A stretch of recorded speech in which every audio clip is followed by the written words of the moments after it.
디베rio 황제가 통치한 지 15해 곧 본디오 빌라도가 유대 총독으로 헤롯이 갈릴리의 분봉왕으로 그 동생 빌립이 이두레와 드라보니 지방의 분봉왕으로 루사니아가 아빌레네의 분봉왕으로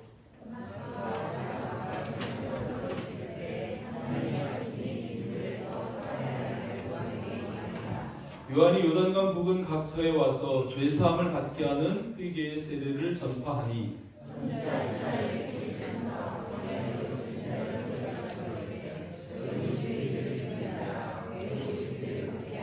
모든 골짜기가 메워지고 모든 산과 작은 산이 낮아지고 굽은 것이 곧아지고 험한 길이 평탄해질 것이요 요한이 세례받으러 나아오는 무리에게 이르되 독사의 자식들아 누가 너희에게 일러 장차 올 진노를 피하라 하더냐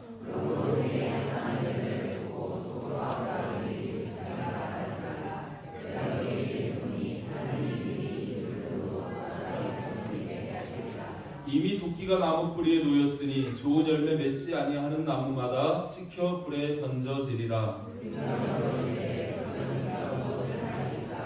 아멘.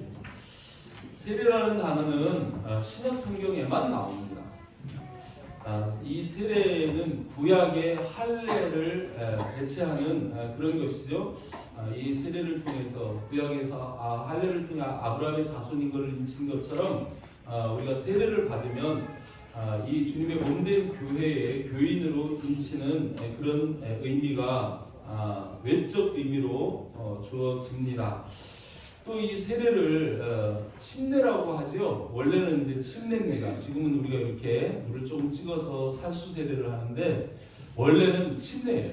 침례. 그래서 이 세례 요한이 요단강에서 침례를 베푸는데 침례는 물 속에 완전히 잠그는 겁니다. 여러분 물속에 들어가서 안 나오면 어떻게 되겠어요? 죽죠.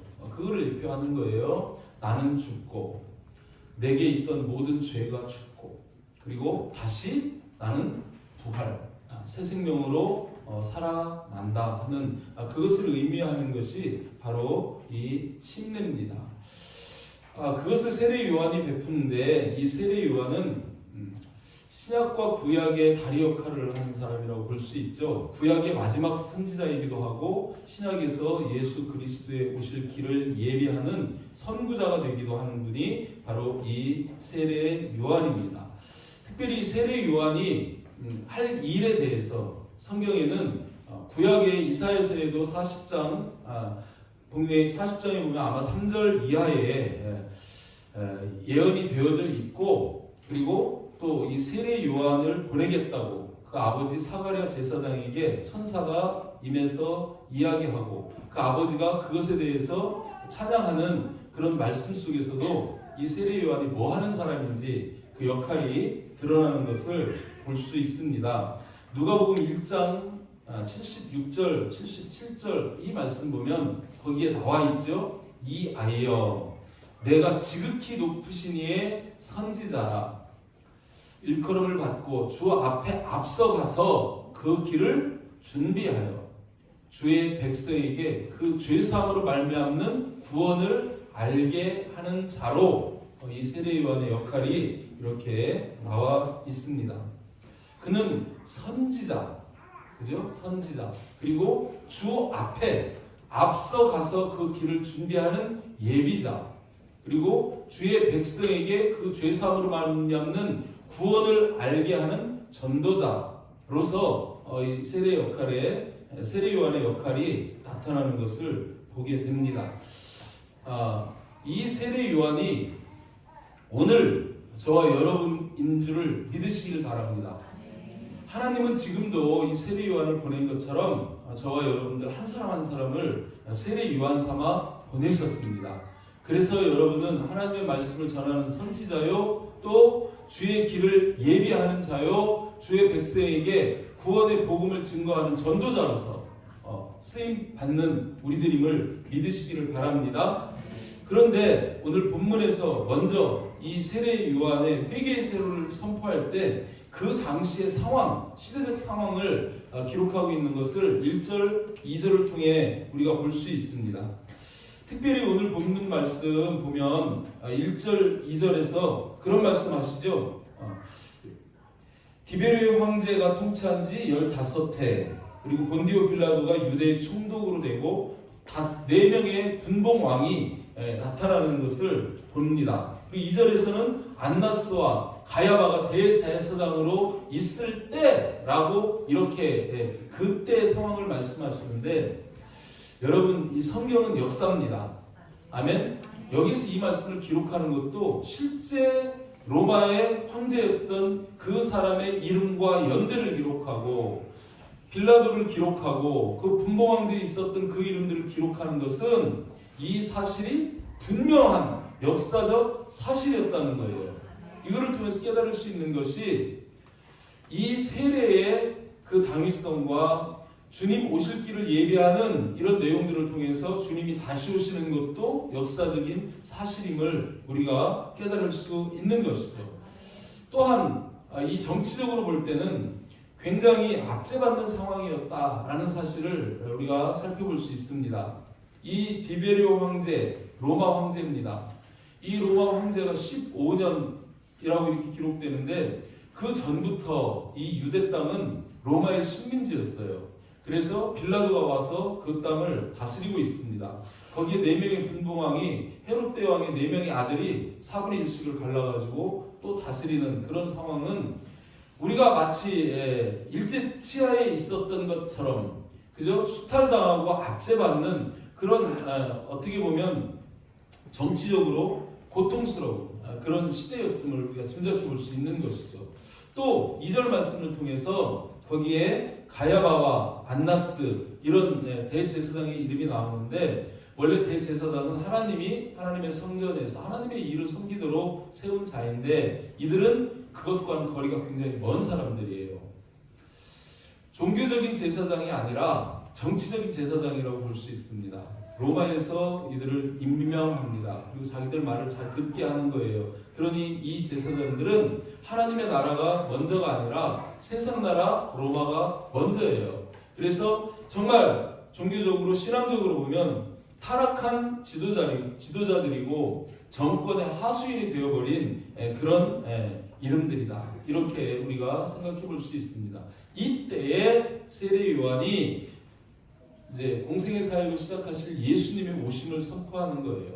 지금 실질적으로 초대교회의 그 교회와 그때 당시의 성도들의 그 신앙과 현재 이 땅 가운데 있는 교회들과 그 성도들의 신앙을 비교하면 비교할 수가 없어요.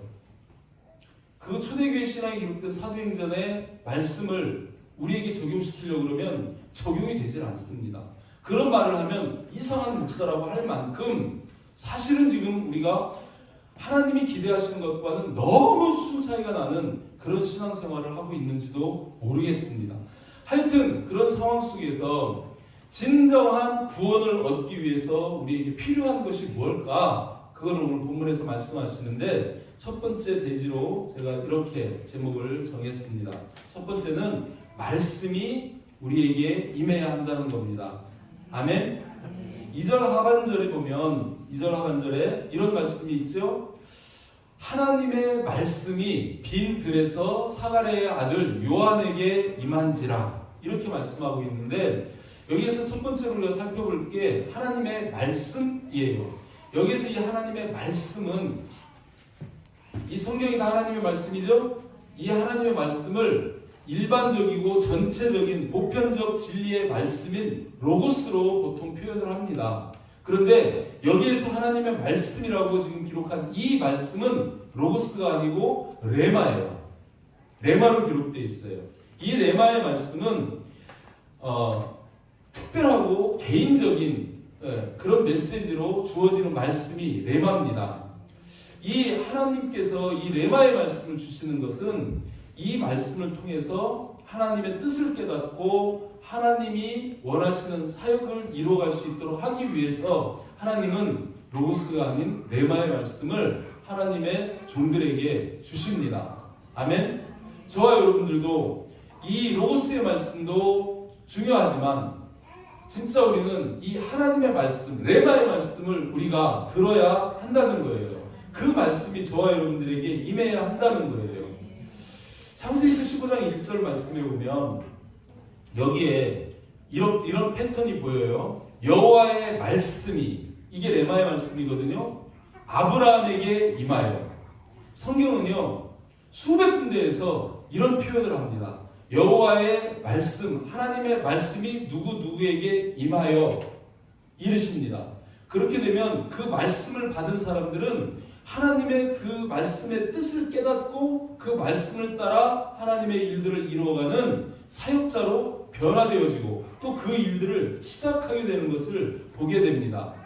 사무엘하 7장 4절, 왕상 6절, 11절 말씀도 제가 잠깐 띄웠는데 똑같은 패턴이에요. 여호와의 말씀이 나단에게 임하여, 여호와의 말씀이 솔로몬에게 임하여, 여호와의 말씀이 박수정에게 임하여. 그 말씀이 임하니까 변하는 거죠. 그죠? 변해서 하나님의 일들을 하는 자로 그렇게 바뀐다는 겁니다. 그런데 이 말씀이 어디에서 임해요? 오늘 이 말씀이 어디에서 임했어요? 빈 들에서 임했다고 그렇게 기록되어져 있습니다. 하나님의 말씀이 빈 들에서 임했어요. 원어를 보면 광야에서예요. 이 하나님의 말씀은 광야에서 들을 수 있습니다. 빈 들에서 들을 수 있습니다. 지금 여러분 세상 속에 있어요. 락 음악을 귀에 꽂고, 그죠? 기계 소리가 들리고 전화벨이 울리고, 그죠? 자동차 소리, 막 사람들 막 경쟁하는 소리, 막 다투고, 막 그런 이 복잡하고 어지러운 이 세상 속에서 세미한 그 하나님의 음성을 듣기란 거의 불가능합니다. 그래서 하나님은 기도할 때 골방에 들어가서 기도하라 해요. 또 하나님은 이 광야에서 말씀을 주십니다. 광야에서 우리를 만나주시고 광야에서 말씀하시고 광야에서 우리를 인도해 주세요. 이스라엘 백성들이 그러했습니다. 홍해를 건너 광야에 있을 때 하나님의 음성을 듣습니다. 광야에서 시내산에서 하나님이 말씀, 율법을 그들에게 들려주십니다. 이렇듯 저와 여러분들 하나님의 말씀을 들어야 하는데 그 말씀을 듣기 위해서는 여러분 광야로 나가시기를 바랍니다. 골방으로 들어가시기를 바랍니다. 그곳에 들어갔을 때 그곳에서 하나님의 말씀을 들을 수 있고 하나님의 말씀을 경험할 수 있습니다. 그런데 그 광야는요 세상과 다르죠. 빈들이에요. 아무것도 없어요. 그리고 거칠고 황량한 곳이에요. 위험이 있어요. 배고픔이 있고 고통이 있는 곳입니다. 그런데 그럴 때 그곳에서 하나님의 음성을 들을 수 있다는 거예요. 여러분 배부를 때 하나님의 음성 들리시던가요? 통장에 돈이 많고 내가 지금 잘 되고 잘 나가는데 하나님이 필요하십니까? 하나님의 음성을 그때는 못 듣습니다. 그런데 내게 병이 찾아오고 재정에 문제가 생기고 고통이 있고 아픔과 슬픔이 있을 때 그때는 어떻게 해요? 새벽에 나와요. 하나님 말씀해 주세요. 하나님 앞에 기도하면서 그 하나님이 응답해 주시기를 기도하지 않습니까? 그럴 때 하나님이 말씀해 주시지 않습니까? 그런 것처럼 여러분 풍요하고 많은 것, 배부른 것을 자랑하지 마시고 어쩌면 우리 신앙의 길에서는 일부러라도 영적으로라도 여러분 이 광야로 나가실 수 있기를 바랍니다. 그래야 그곳에서 하나님의 음성을 들을 수 있기 때문입니다. 이 말씀을 하나님은 누구에게 주셨다고요? 사가랴의 아들 요한에게 임하게 하셨다는 거예요. 그 당시 가장 큰 권력을 갖고 있는 로마 황제에게 말씀해 주지 않으셨습니다. 분봉왕들에게 말씀 안 해주셨습니다. 그죠? 요한에게 말씀을 해주셨어요. 이 요한이 누굽니까? 하나님의 부르심을 받고 그 하나님의 말씀에 순종하는 그런 요한에게 말씀해 주셨다는 거예요. 이 마지막 시대에 저와 여러분들도 이 하나님의 말씀, 이 레마의 말씀, 이 말씀을 들을 때 저와 여러분들이 진정한 하나님의 사람으로 살아갈 수 있는 능력이 생기는 줄 믿습니다. 특별히 이제 다음 주부터 고난주간이죠. 이 고난주간에 일부러라도 기꺼이 골방으로 들어가시고 또 이 빈들로 광야로 나가시는 그런 저와 여러분 될 수 있기를 바라고 그곳에서 내게 속삭이는 하나님의 레마의 음성을 들으실 수 있는 그런 저와 여러분들이 되시길 바랍니다. 그 말씀이 임하기만 하면 우리가 앞에서 봤던 것처럼 아브라함이 변하고 나단이 변하는 것처럼 우리도 변할 수 있습니다. 우리의 삶의 질도 달라질 수 있습니다. 진정한 하나님의 백성이고 또 하나님과 함께하는 하나님의 그 위로하심과 공급하심의 은혜를 체험하면서 하는 그런 하나님의 사역자로 변화될 수 있을 줄 믿습니다. 그렇게 되기를 축복합니다. 두 번째는 세례를 받아야 한다는 거예요. 3절 말씀에 보면 요한이 요단강 부근 각처에 와서 죄사함을 받게 하는 회개의 세례를 전파하니 이렇게 말씀합니다. 어디에서 세례를 전파했다고요? 요단강 부근 각처에 와서 세례를 전파했다는 거예요. 여러분, 요단강 건너면 어딜까요? 가나안입니다. 그러니까 무슨 말이에요? 가나안 건너기 전에, 그죠? 이 요단강 건너기 전에, 가나안 들어가기 전에 반드시 우리는 세례를 받아야 한다는 거예요.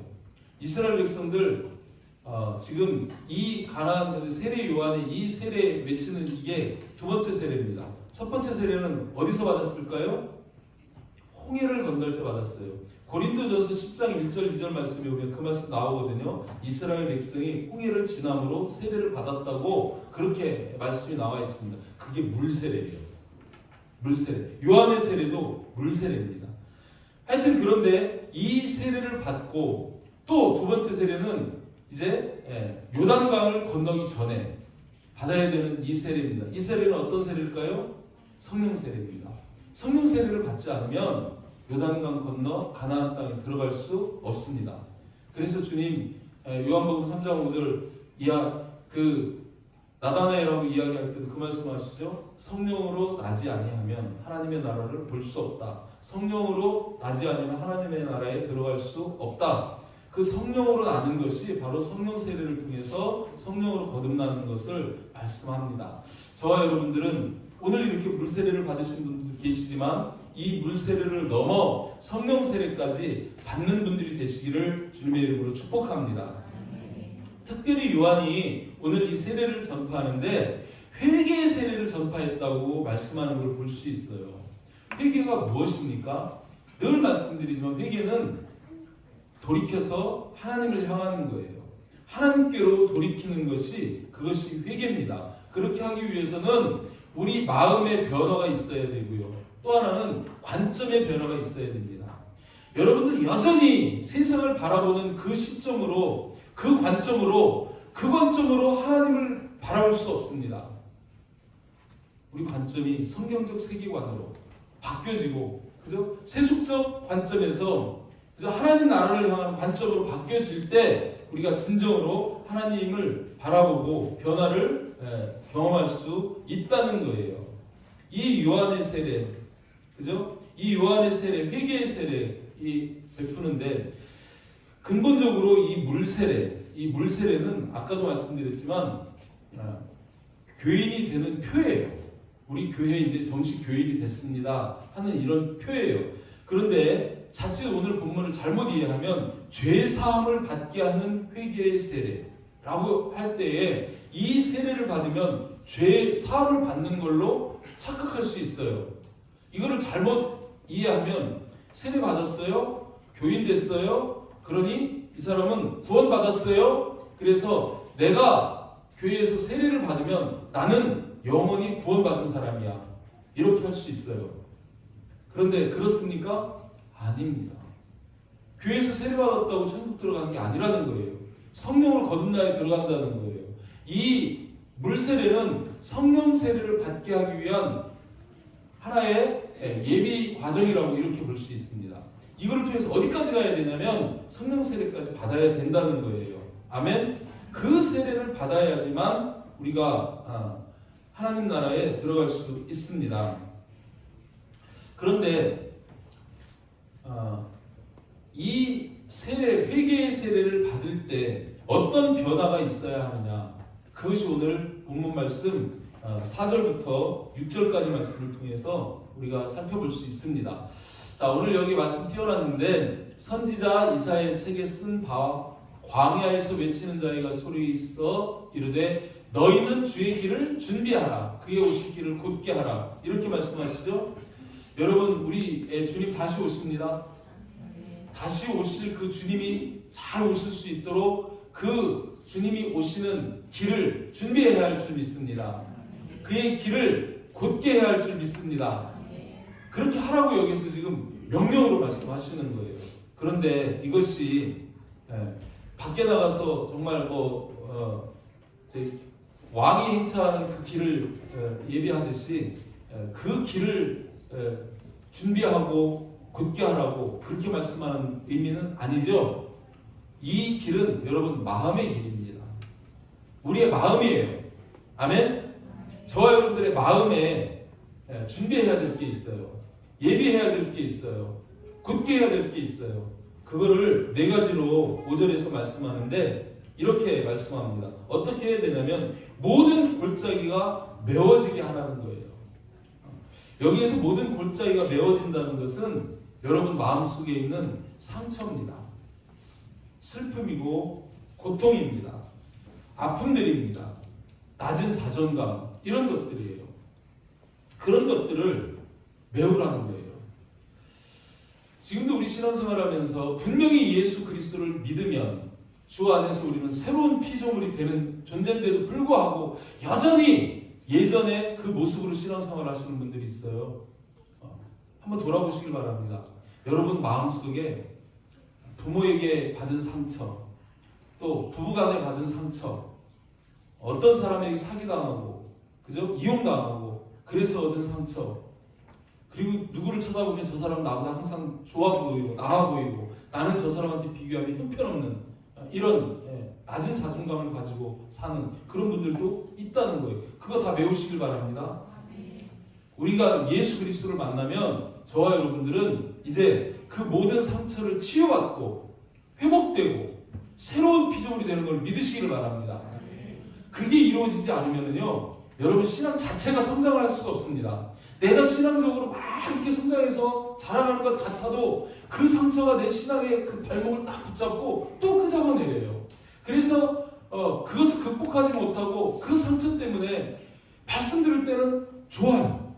그런데 조금만 지나면 도로 원위치 되는 거예요. 그래서 신앙의 성장도 이루지 못하고 마음의 기쁨도 주님 주시는 평안도 누리지 못하는 이유가 뭐냐면 여러분 마음속에 골짜기가 있기 때문에 그래요. 그 골짜기를 메우시기를 축복합니다. 두 번째로 말씀하는 것은 모든 산과 작은 산이 낮아져야 된다는 거예요. 여기 모든 산, 그 모든 산들 중에 히말라야에서 높은 교만도 있어요. 근데 언덕처럼 작은 교만도 있어요. 어쨌든 크든 작든 여러분 마음속에 있는 모든 교만을 다 뿌리 뽑아버리시기를 주님의 이름으로 축복합니다. 거만하고 교만한 것은요 하나님 앞에 쓰레기예요. 아무짝에도 쓸데없어요. 정말 하나님이 싫어하는 게 그거잖아요. 거만하고 교만한 건 패망의 지름길이라고 말씀합니다. 정말 우리가 주 예수 그리스도를 그죠? 모시기 위해서 그분을 예배하는 과정 중에 하나가 우리 마음속에 있는 이런 교만함을 낮춰서 겸손하게 되라는 겁니다. 그렇게 되시기를 축복합니다. 그리고 또 굽은 것이 고다지고 라고 말씀해요. 이 굽은 것은 뭐예요? 어그러진 거예요. 패역입니다. 반역입니다.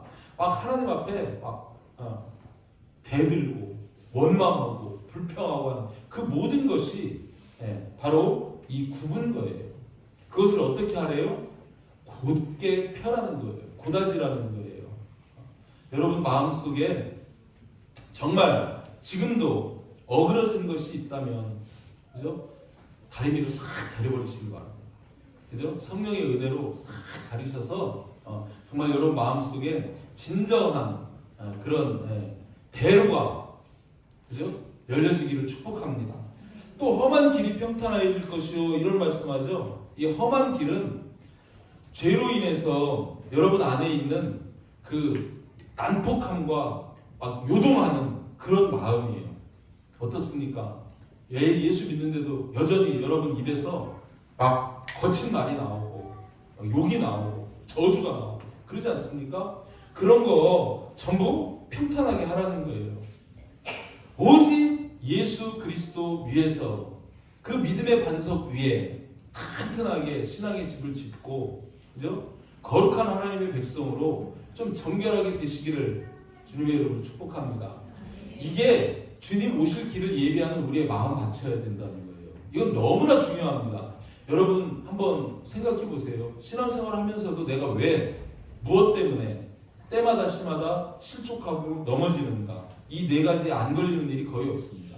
거의 이 안에 다 있습니다. 그래서 정말 우리가 예수님 천국이신데 그 예수님 그 천국을 우리가 영접하기 위해서 우리의 마음의 가치 이렇게 바뀌기를 원합니다. 이렇게 회개하면 마음이 변하고 관점이 변하고 그렇게 되었을 때 6절에 있는 말씀처럼 모든 육체가 하나님의 구원하심을 보게 된다고 말씀하시는 겁니다. 정말 회개의 세례를 받고 하나님의 구원하심을 경험하고 보시는 그런 저와 여러분 될 수 있기를 거듭 주님의 이름으로 축복합니다. 아멘. 자, 세 번째, 열매를 맺어야 된다는 거예요. 열매를 맺어야 합니다. 이거 중요합니다. 한번 따라서 합니다. 열매를 맺어야 합니다. 7절 말씀에 보면 7절에 요한이 세례받으러 나오는 무리에게 이르되 독사의 자식들아 누가 너에게 일러 장차 올 진노를 피하라 하더냐 이렇게 말씀해요. 아니 요한이 지금 회개의 세례를 선포하는데 거기에 나오는 무리들이 있어요. 이 무리들은 누굴까요? 저 로마 사람들일까요? 이스라엘 백성들일까요? 하나님의 선민 이스라엘 백성들일 거예요. 그죠? 그런데 그들을 향해서 지금 독사의 자식들아 이렇게 얘기해요. 할례받은 아브라함의 자손들일 건데 그들에게 독사의 자식들아 이렇게 부르면서 누가 장차 올 진노를 피하라 하더냐 이렇게 그들에게 이야기하는 것을 볼 수 있습니다. 여러분 어쨌든 이스라엘 백성이 또 아브라함의 후손이 독사의 자식일 수도 있다는 거예요. 무슨 말이겠습니까? 지금 이 교회에 앉아있는 우리 모두가 다 하나님의 아들이었으면 좋겠어요. 아멘? 여러분들은 하나님의 아들인 줄 믿습니다. 하나님의 자녀인 줄 믿습니다. 세상에는요 하나님의 자녀와 마귀의 자녀가 섞여 있습니다. 근데 구분하는 방법이 있어요. 요한일서 3장 10절 말씀에 보면 여기에 딱 나옵니다. 이러므로 하나님의 자녀들과 마귀의 자녀들이 드러난다는 거예요. 무릇 의를 행하지 아니하는 자는 마귀의 자녀입니다. 의를 행하는 자는 하나님의 자녀일 겁니다. 그죠? 또한 그 형제를 사랑하지 아니하는 자도 마귀의 자녀입니다. 형제를 사랑하면 하나님의 자녀로 하나님께 속한 자라는 거예요. 새기시기를 바랍니다. 자, 이제 판단이 서시죠? 저와 여러분 여기서 말씀하시는 것처럼 지금 의를 행하고 계십니까? 살펴보시기 바래요. 여기서 의라 그러면 먼저 그의 나라와 그의 의를 구하라. 지난 금요일날 이 의가 뭐라 그랬습니까? 복음을 행하고 있습니까? 그러면 여러분 하나님의 자녀인 거예요. 근데 복음을 전하지 않고 그냥 세상 속에서 살고 있다. 좀 생각해 봐야 되는 거예요. 여러분 주변에 계신 형제, 우리 믿음의 형제들 사랑하십니까? 아멘이시죠? 그러면 하나님의 자녀인 거예요. 근데 사랑하지 않고 미워한다면 문제가 있는 거예요. 한번 생각해 봐야 되는 거예요. 중간은 없습니다. 하나님의 자녀 아니면 마귀의 자녀라는 거예요. 그런데 어쨌든 그들이 지금은 독사의 자식이지만 그들에게 장차 올 진노를 피하라 하더냐? 이 말씀을 다 앞뒤로 딱 끊어버리면 진노를 피하라! 이런 말씀이에요. 진노를 피하게 하려니까 지금 회개의 세례를 전파하는 거예요. 아멘? 이 회개의 세례를 전파하면 진노를 피하는 방법이 무엇이냐면 두 가지 얘기합니다. 오늘 요한을 통해서 첫 번째, 그러므로 회개에 합당한 열매를 맺고, 이게 첫 번째예요. 회개에 합당한 열매를 맺으라는 거예요. 여러분 회개의 세례를 받았습니까? 그러면 회개에 합당한 열매를 맺으라는데 이 열매는요 쉽게 얘기합니다. 시간도 없으니까 성령의 열매입니다. 우리들이 노력해서 맺는 열매가 아니고 성령의 열매로 주어지는 건데요. 더 구체적으로 얘기하면 아까도 말씀드렸던 것처럼 거듭남의 열매예요. 아멘? 거듭나는 거예요. 거듭나야 진노를 피할 수 있잖아요. 거듭나야 하나님 나라에 들어갈 수 있잖아요. 그죠? 그렇기 때문에 이것은 거듭남의 열매입니다. 근데 이 성령의 열매는 성령 세례를 받은 사람에게만 맺혀지는 열매예요. 이 성령 세례는 누가 주는 거예요? 예수님이 주시는 거예요. 그죠? 누가복음 3장 16절 17절 보면 여기에서 세례 요한이 지금 얘기하는 거예요. 요한이 모든 사람에게 대답하여 이르되 나는 물로 너희에게 세례를 베풀거니와. 요한은 지금 물로 세례를 베푸는 거예요. 이게 회개의 세례예요. 그런데 뒤에 오시는 분, 능력이 많으시니가 오시나니 난 뒤에 신발끈도 풀기를 감당하지 못하겠노라. 그가 누구예요? 오시는 예수님이죠. 그 예수님은 성령과 불로 너에게 세례를 베푸실 것이요. 이 성령 세례를 받으면 어떻게 되냐면요, 알곡이 됩니다. 천국에서 인정하는 그런 알곡이 되는 거예요. 그래서 17절에 그런 말씀 하잖아요. 너희에게 성령으로 세례를 베풀면, 그죠? 알곡이 돼요. 그래서 손에 키를 들고 자기의 타작마당을 정하게 하사 알곡은 모아 곳간에 드리고 성령 세례를 받지 못한 사람은 축정이에요. 꺼지지 않는 불에 태우신다고 그렇게 말씀합니다. 여러분, 성령 세례를 받아야 알곡이 됩니다. 예수님의 12제자들, 그죠? 성령 세례를 받지 못했을 때 다 예수님 십자가 앞에 도망가잖아요. 예수님 막 저주하고 부인하잖아요. 그런데 성령 세례를 딱 받고 나니까 딱 알곡이 됩니다. 이게 바로 성령의 열매입니다. 회개에 합당한 열매입니다. 이 열매가 되시기를 주님의 이름으로 축복합니다. 두 번째는 순종의 열매입니다. 그죠? 이 순종의 열매라는 건 말 그대로 순종이에요. 하나님의 말씀대로 그대로 따르고 순종하는 그런 행함으로 맺는 열매가 바로 이 순종의 열매입니다. 성경에서 뭘 말씀하시냐면 이렇게 물어봐요. 회개했니? 예수를 믿니? 그러면 그 증거를 행실로 보이라고 말씀하는 게 성경입니다. 아멘? 믿음 없이 행함만으로는 그건 못 받아요. 그죠? 늘 말씀드리는 거예요. 그러나 예수를 믿었다면 그 믿음으로 행해야 되는 거예요. 그래야 온전한 믿음이 되는 거예요. 야고보서 2장 22절에 그걸 이렇게 표현을 합니다. 믿음이 그의 행함과 함께 일한다는 거예요. 믿음만 있는 게 아니에요. 행함이 함께 일한다는 거예요. 아멘? 그리고 그 행함으로 그 믿음이 구원 얻을 만한 온전한 믿음이 된다는 거예요. 이 행함의 열매가 있어야 합니다. 아멘? 하나님이 저와 여러분들을 성령 세례를 통해서 알곡이 되게 하셨어요. 한 알의 밀알이 되게 하셨어요. 그 한 알의 밀알을 그대로 가지고 주님 앞에 가면 본전이에요. 한 달란트 가지고 가는 거예요. 그러면 하나님이 이거 문 밖에 내쫓아. 이렇게 돼요. 그런데 그 받은 것을 가지고 열매를 맺는 거예요. 이게 행함의 열매거든요.